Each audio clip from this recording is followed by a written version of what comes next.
it wasn't working. And I found that out because every day about 2 o'clock, I would just swell up and gas like crazy. Sorry for the TMI.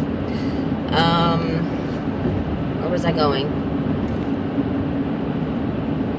Okay, I totally lost track. See, the fogginess is there for good reason. I think I look pretty good. About 2 days ago, I was pale as a ghost. Oh, the supplements. Oh my gosh. See what I mean? The supplements. What else am I taking? I'm taking probiotics for good reason. They're hard to get down. I got to be really careful when I swallow them because they're kind of powdery on the outside. I might have to switch to the gummies. We'll see. I'm kind of cheap when it comes to that kind of stuff. I try to get the cheapest thing possible for myself so I can get it all in and not blow too much money.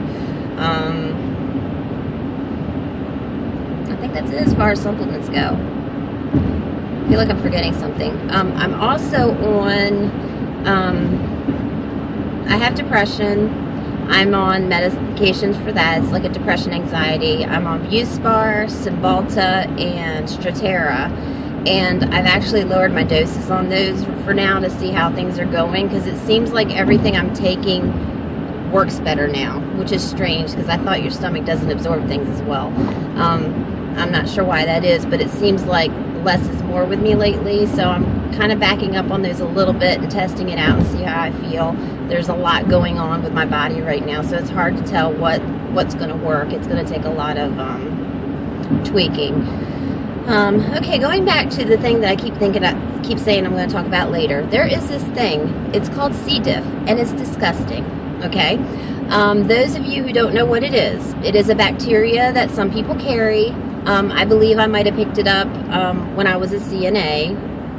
Even though I use my universal precautions, it is a nasty bacteria that can live a very long time on surfaces. So, you know, it still can be picked up. I mean, even if you use your gloves and wash your hands and everything, it's still probably possible. I mean, maybe maybe your elbow brushed up against a sink or something. You know, I'd been in nursing home situations during that time, and that's probably where I picked it up. It didn't manifest itself until a couple years ago, one time, maybe twice, because I had a little scare last year.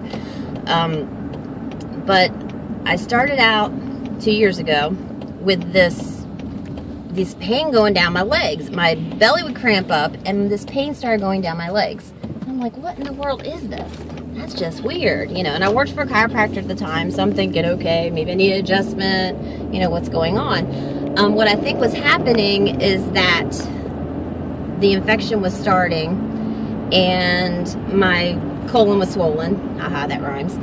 And it was, you know, when I was having the cramps going through, it was actually pressing on my nerves in my back, going down my legs. So that's what I think was happening at the time. But that's how it started with me. Next thing I know, I have diarrhea out the wazoo, and my gut is just screaming. I mean, my colon is just screaming. And I'd have these really, really horrible cramps, and I could not sleep, and I could barely eat because the pain was making me ugh. And I ended up going to the doctor. She's like, oh, it's C. diff. Have you been on antibiotics lately? Well, just before that, I'd been on like 3 weeks of clindamycin for a bad tooth. So that kind of, what happened is this nasty bacteria seems to rear its ugly head when all the good bacteria has been cleaned out of you. So that's basically what brought it on that time 2 years ago. And I was miserable because it hit me hard. It hit me very hard. It was over a month getting it worked out, and it was like a few months getting myself just feeling normal again. And I finally figured out, you know, that eating like brown rice seemed to kind of suck it up and move it out, not to be gross.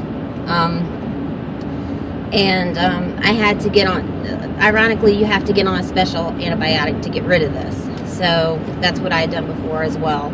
It seemed to kind of go away, and it would relapse. It was just awful. Okay, so since I know what this is, oh, it also has this really nasty smell. I can't even describe it. It's like, it's almost chemical. It's just, it's just nasty. It doesn't even really smell, it smells like something worse than poop. I don't know how to describe it. There is nothing like it that smells like that I can even think of, but it's gross. Oh, I just made a wrong turn. Good for me.